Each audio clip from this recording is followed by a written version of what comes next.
पिछली कक्षा में हमने काल और उसके दो भेदों के बारे में पढ़ा था, वर्तमान काल और भविष्यत काल। आज हम काल का तीसरा और अंतिम भेद भूतकाल पढ़ेंगे। काल क्रिया के जिस रूप से उसके बीते हुए समय में होने का बोध हो उसे भूतकाल कहते हैं। जो समय बीत चुका है उसमें होने का बोध हो उसे भूतकाल कहते हैं। भूतकाल के उदाहरण। नंबर 1, लड़के शोर मचा रहे थे। नंबर 2, स्कूल से लौटकर उसने खाना खा लिया। नंबर 3, श्री कृष्ण ने गीता सुनाई थी। ये तीनों ही वाक्य भूतकाल के हैं क्योंकि ये तीनों कार्य भूतकाल में समाप्त हो चुके थे। भूतकाल के भेद। भूतकाल के मुख्यतः 6 भेद माने गए हैं। नंबर 1, सामान्य भूतकाल। नंबर 2, आसन्न भूतकाल। नंबर 3, अपूर्ण भूतकाल। नंबर 4, पूर्ण भूतकाल। नंबर 5, संदिग्ध भूतकाल। और नंबर 6, हेतु मद भूतकाल। अब हम इन 6 के 6 उपभेदों का विस्तार से वर्णन पढ़ेंगे। आइए अब पढ़ते हैं भूतकाल का पहला भेद, सामान्य भूतकाल।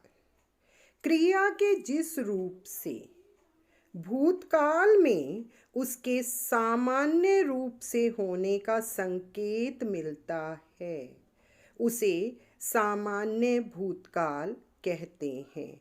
यानी जो कार्य सामान्य रूप से भूतकाल में पूरा हो चुका है उसे सामान्य भूतकाल कहते हैं।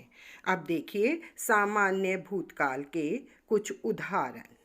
नंबर 1, माँ बाजार गई। नंबर 2, नेताजी ने भाषण दिया। नंबर 3, घोड़ा बहुत तेज दौड़ा। देखिए इन तीनों उदाहरणों में कार्य भूतकाल में सामान्य रूप से पूरा हो चुका है, अतः ये सामान्य भूतकाल के उदाहरण हैं। भूतकाल का दूसरा भेद, आसन्न भूतकाल। आसन्न का अर्थ होता है निकट या समीप, पास में। अतः क्रिया के जिस रूप से उसके अभी अभी समाप्त होने का बोध हो उसे आसन्न भूतकाल कहते हैं। आइए अब इसकी परिभाषा को हम उदाहरण से समझते हैं। पिताजी घर आ गए हैं। माँ ने सलाद काट लिया है। उसने यह कहानी पढ़ ली है। देखिए इन तीनों उदाहरणों में बाद में है का प्रयोग किया गया है, लेकिन वाक्य पढ़ने से ये स्पष्ट हो जाता है कि इन तीनों वाक्यों में कार्य भूतकाल में समाप्त हुआ है और बिल्कुल अभी अभी समाप्त हुआ है। अतः ये आसन्न भूतकाल के उदाहरण माने जाएंगे।